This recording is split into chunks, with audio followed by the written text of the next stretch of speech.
FNaF in Real Time, developed by Real Time Studio, is a game that I initially had zero interest in. I never made a video on the demo released a few months ago because I genuinely didn't see it as anything more than just another generic FNaF 1 remake with just enough changes to avoid copyright infringement game.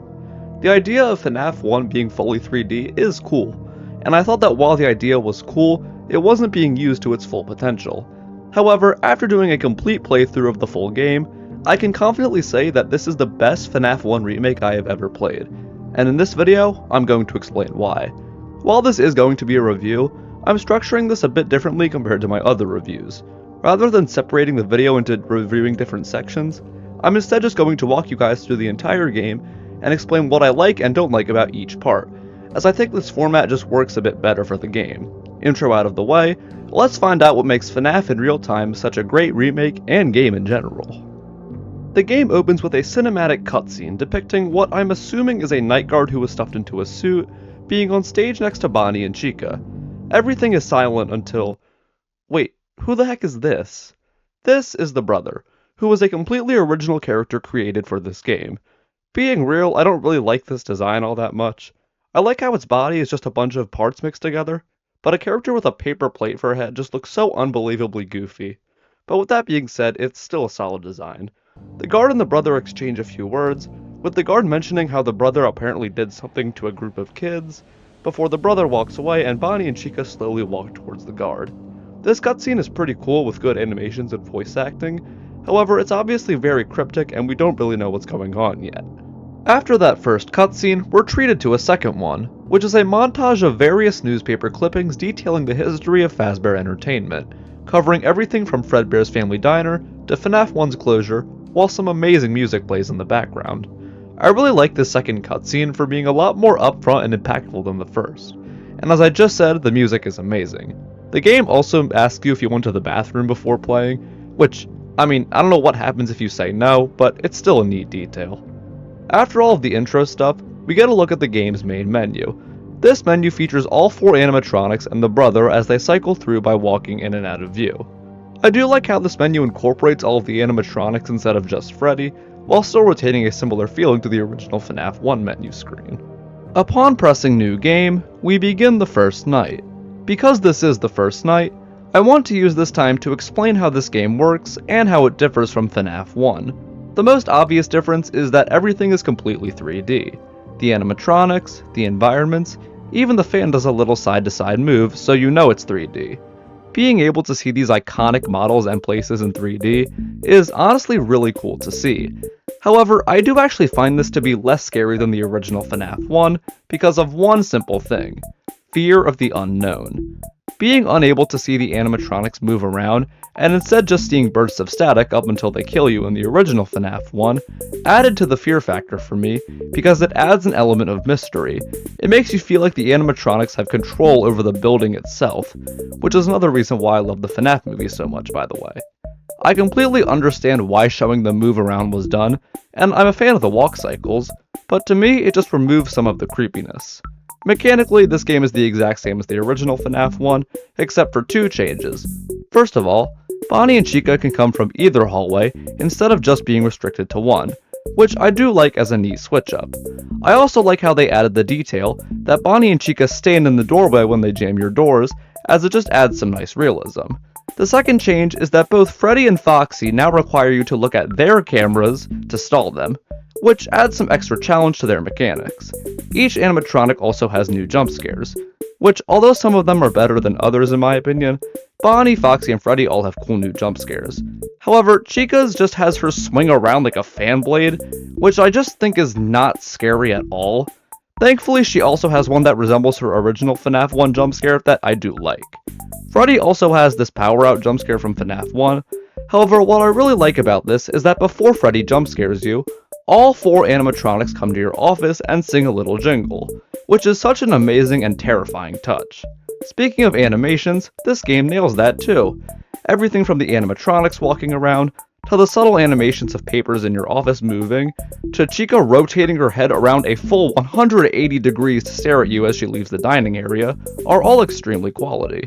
There's a ton of little animations that you might not even notice on your first playthrough, like Freddy doing this. The sound design of this game is also really good too, and there are a lot of good ambient sounds like the original FNaF 1, as well as a good jump scare noise. Speaking of the original FNaF 1, this game has a ton of Easter eggs as well, one of which is the unused screen for FNaF 1. That's right, Freddy, Bonnie, and Chica can all stare at you on the show stage, which is by far one of my favorite details of this game. Finally, this game has good visuals, the animatronics look great, the pizzeria looks nice, I really have no complaints. Wait, what were we talking about again? Oh, right, Night 1. Night 1 of this game stands out to me for a few reasons. First of all, there's no phone guy. When I first played this game, I thought that phone guy would just be absent, but trust me, there are a few phone guys in this game. Also, at 5 AM, everything goes completely off the rails. First of all, the animatronics all start performing, which was scary enough, honestly, but after that, the music kicks in, everyone starts coming to your office, including Freddy, who isn't even active on this night, and right as everything looks bleak, 6 AM strikes. This one sequence that lasts only about a minute is genuinely so amazing, and I think it was the perfect way to end Night 1. Overall, Night 1 is an excellent introduction to the game that gets you familiar with everything while also having some good scares. After Night 1, we're given a short cutscene of our protagonist named Donovan, remaking that one scene from the first Incredibles movie. I won't show it here for copyright, but you probably know what I'm talking about. The cutscene does a good job of establishing just how different this world is from the world of the official FNaF 1, because we know for a fact that no one cared enough to tell people that the animatronics were moving. Jokes aside, I do like this cutscene as it makes our protagonist feel a lot more like an actual human being who cares for their safety. After watching this cutscene, we're brought back to the main menu. However, we now have two options. Obviously there's the continue button with Night 2, but we also have an option called Minimap. Clicking on this option takes us to a pixelated version of the FNaF 1 map, with an objective to find the supply closet. This place basically acts as the game's main hub, and the whole point of it is to spend the money you earn from completing nights to unlock new areas of the map for more things. This is honestly a really cool part of the game, with so much to do like customizing your avatar, or avoiding the animatronics that are present in this map. Yeah, this area does have animatronics that can kill you, with unique retro jump scares. However, you can avoid them by simply staying in lit areas, with more areas becoming lit up as you unlock them. Again, this aspect of the game is really cool, and I hope that more fan games start doing this, honestly. Going to the supply closet allows us to access Night 2, so let's go. Night 2 of this game, which is strangely titled Calm Before the Storm, is by far the least interesting night of this game. The only notable thing to happen on this night is the introduction of this game's phone guy, who talks to Donovan about how the animatronics move, and how they shouldn't get into our office, yada yada yada. I do like the phone guy in this game, however I do feel that it's a bit weird to introduce him on Night 2 instead of Night 1. Besides his introduction, this is just a standard night where not much happens. What I really like about this night is that while it is uninteresting, it's clearly meant to be building up to something. After all, it is again titled Calm Before the Storm. And oh boy does it build up to something. Going back to the minimap after Night 2, we can walk up to Pirate's Cove to unlock Night 3, titled Behind the Curtain. This night's difficulty is also marked as Story, meaning we're definitely in for something special. And oh boy are we. Night 3 of this game starts with nothing. Well, you know, besides everyone's favorite Mandela effect being real. The phone guy calls us and rambles for a little, but while he's talking, Foxy seems to be acting weirdly aggressive. No matter how much you watch his camera, he'll keep moving as if he was on 20 AI or something. In fact, he's so aggressive that he runs to your door twice during 12 AM, with the phone guy commenting that he knows that Foxy's being more aggressive than usual. After a few more attacks from Foxy, the phone line apparently disconnects, the dramatic music kicks in, and wait, dramatic music? That's right, ladies and gentlemen, Night 3 of this game is a fully fledged Foxy boss fight, and man is it cool. The best comparison I can make to this fight is the Catnap boss fight from Poppy Playtime Chapter 3. However, this fight is a lot less reliant on RNG, and a lot more reliant on reaction time. The first phase of this fight is fairly simple. Foxy will run down one of the hallways, and all you have to do is close the doors on him. You will also have the phone guy guiding you during this phase, and giving us some more lore on Foxy. However, after this first phase, The phone line gets disconnected, and you're left to completely fend for yourself. Foxy's attacks also change during this phase, with him now appearing in one of the two doorways and giving you only like 1 or 2 seconds to close the door. The other animatronics also start walking around during this phase, however, from what I can tell, this doesn't affect anything. And just like night 1, when all hope seems lost, you are once again saved by that 6 AM chime. Not gonna lie, this fight took me a few attempts to beat on my first playthrough.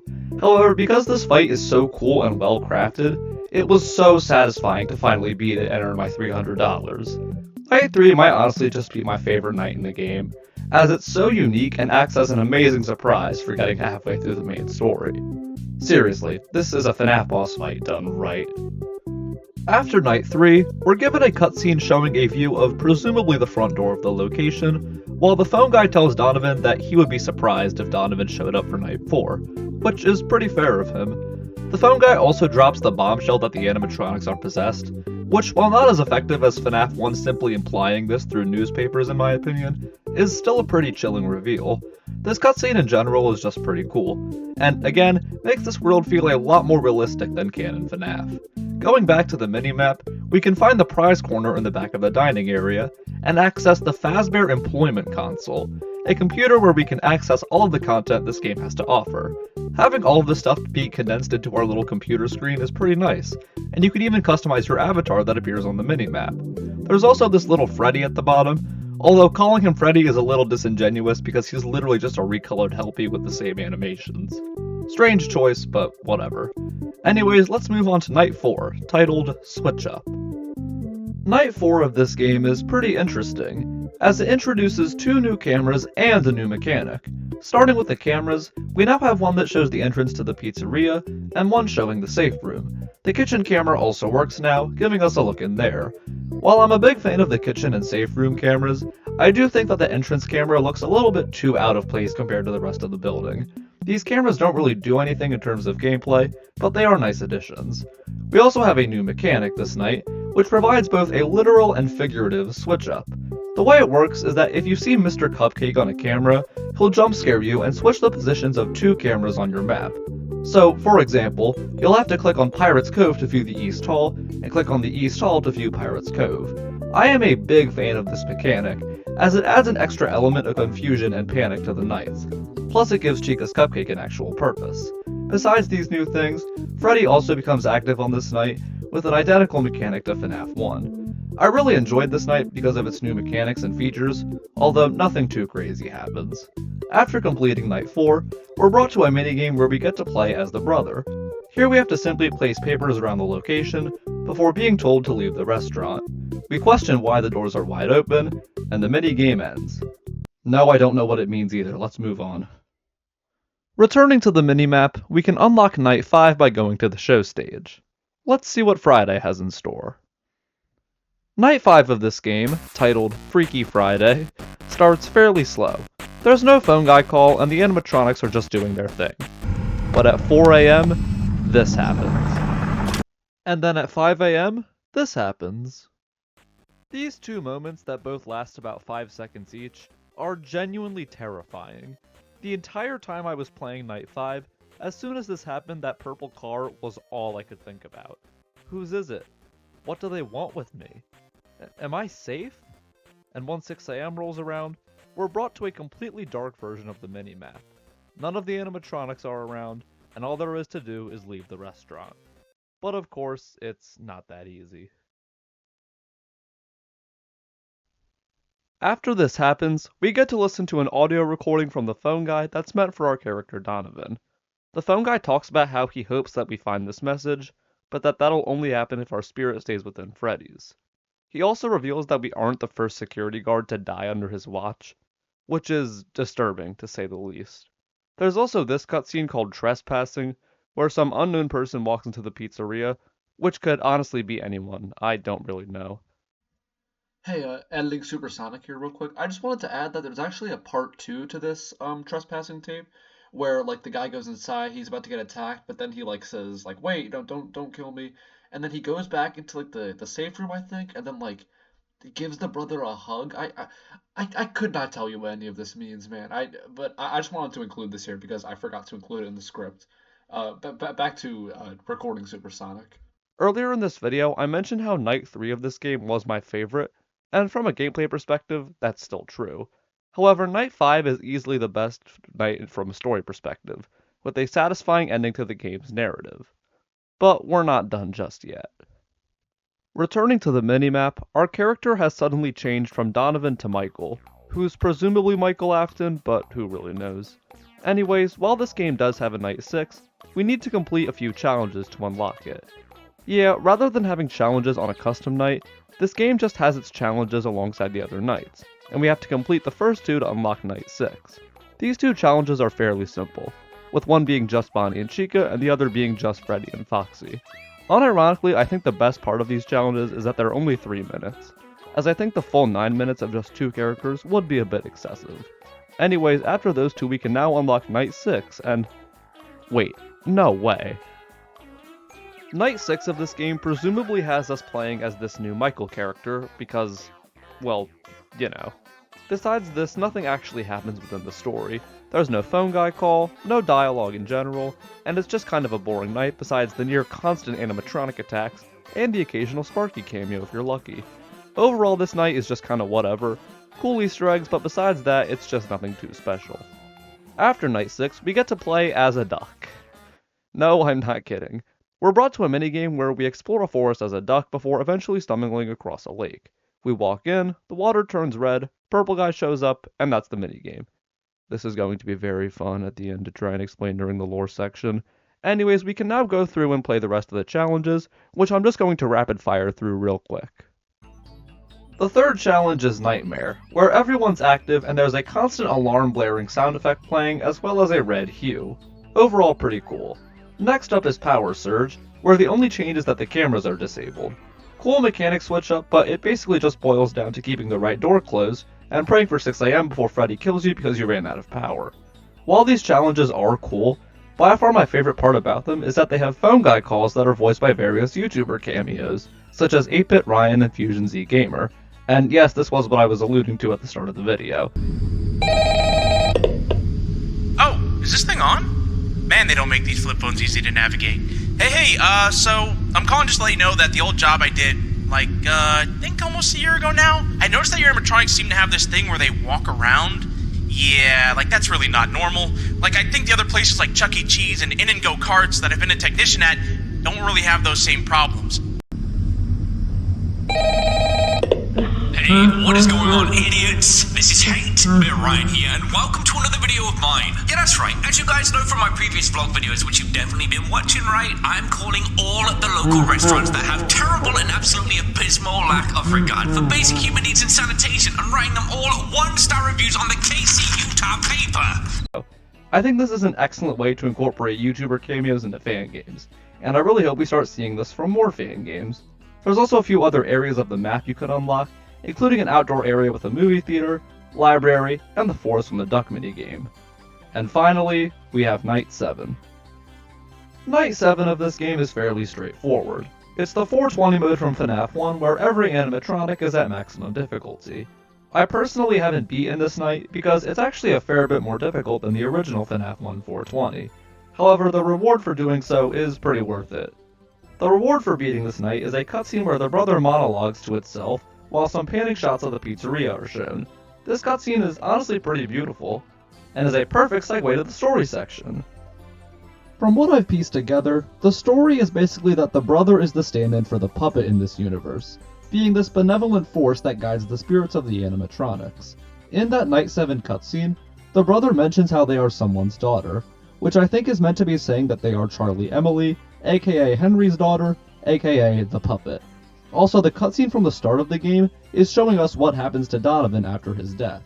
He's stuffed into this character, who's apparently named Donovan Duck, and who also appears as a rare Easter egg character in Night 6, and is forced to rot at Freddy's forever. Finally, the random duck minigame is most likely just some kind of metaphor for Donovan's death, with him being trapped and killed by William just like the duck. Now, while I do think there's some good evidence for this stuff, there is still not an explanation for everything. We don't know who the phone guy is, who Michael is, and what the brother did to those kids, but hey, there's always hope for FNaF 2 in real time. In summary, FNaF in real time is a fantastic fan game that honestly feels like what we would have gotten for FNaF Plus had it released, and is, in my opinion, the best FNaF 1 remake on the market. I want to give a big shout out to the devs of this game. I know you guys went through some rough stuff over on Twitter, but it's amazing to see that you were still able to release the game in this state. I really do hope that there are some sequels planned for this game that remake the other FNaF games in real time, and I will 100% be playing those as well. Also, if my audio quality sounds a lot better here, it's because I actually now have a proper microphone. I got it for Christmas, and I'm super grateful to have it so that my videos can sound much better than before. But anyways, that's all from me. I'm Supersonic, like and subscribe if you enjoyed, and I'll see you all next time.